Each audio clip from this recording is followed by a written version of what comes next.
अस्सलाम वालेकुम वरहमतुल्लाहि वबरकातुहू। उर्दू बियॉन्ड बॉर्डर्स में मैं डॉक्टर हिनाशा आपका तहे दिल से खैर मकदम करती है। आज हम उर्दू कवायद के एक अहम और नए मौजू का आगाज़ कर रहे हैं, जिसका नाम रमूज़ अवकाफ़ या अलामत वक़्फ़ है।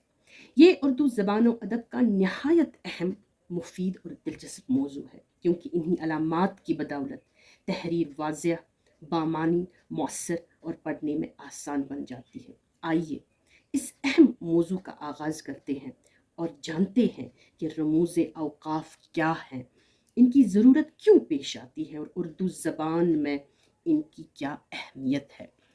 यहाँ पे हमने दिखाया है रमूज़ अवकाफ़, तारुफ़, तमहीद यानी कि इसका इंट्रोडक्शन और इसकी अहमियत क्या है। रमूज़ अवकाफ़ को हम इंग्लिश में पंक्चुएशन कहते हैं। अब जब यहाँ पे देखते हैं रमूज़ अवकाफ़, ये दो लफ्ज़ों का मजमुआ है, रमूज़ और अवकाफ़।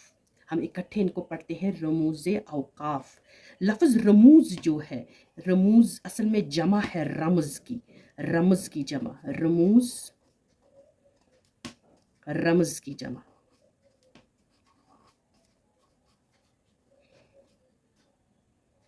और रमज़ के माने हैं इशारा, अलामत या ईमा के। अगर रमूज़ आए तो इशारे, अलामत या ईमा। रमज़ की जमा है, रमज़ के माने हैं इशारा, अलामत या ईमा। और अवकाफ़ जो जमा है, अवकाफ़, अवकाफ़ जमा है वक्फ़, वक्फ़ की जमा। और वक्फ़ के माने है ठहरने के, ठीक है ना, या अलग होने के, ठीक है ना। ठहरना, ठहरना या ठहराव, या अलग होने की जगह, अलग होने की जगह। इसलिए जब हम एक साथ इनको पढ़ते हैं रमूज़ अवकाफ़, तो इसके माने हो जाते हैं ठहरने के इशारे या अलामात। ठहरने के इशारे,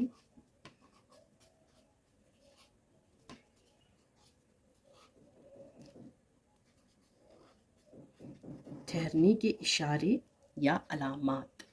गो रमूज़ अवकाफ़ के माने हैं ठहरने के इशारे या अलामात। लफ्ज़ इशारे या अलामात की तरफ अगर हम आए, तो क्या है ये इशारे या अलामात।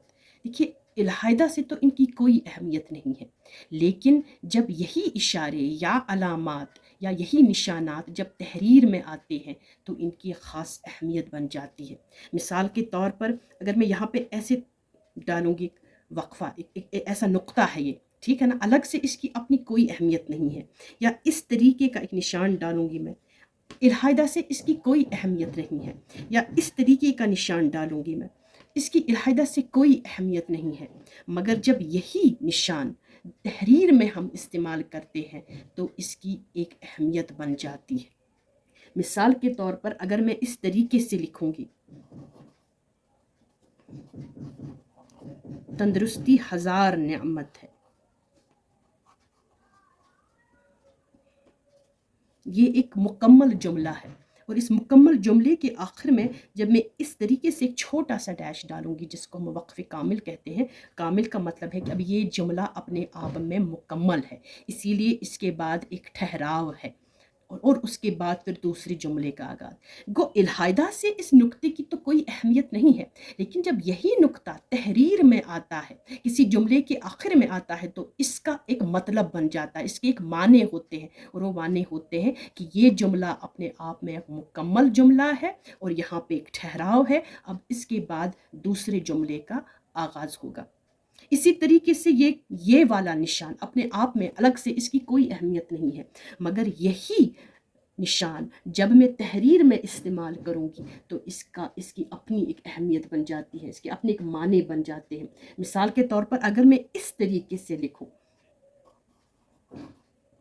हमीद ने बाजार से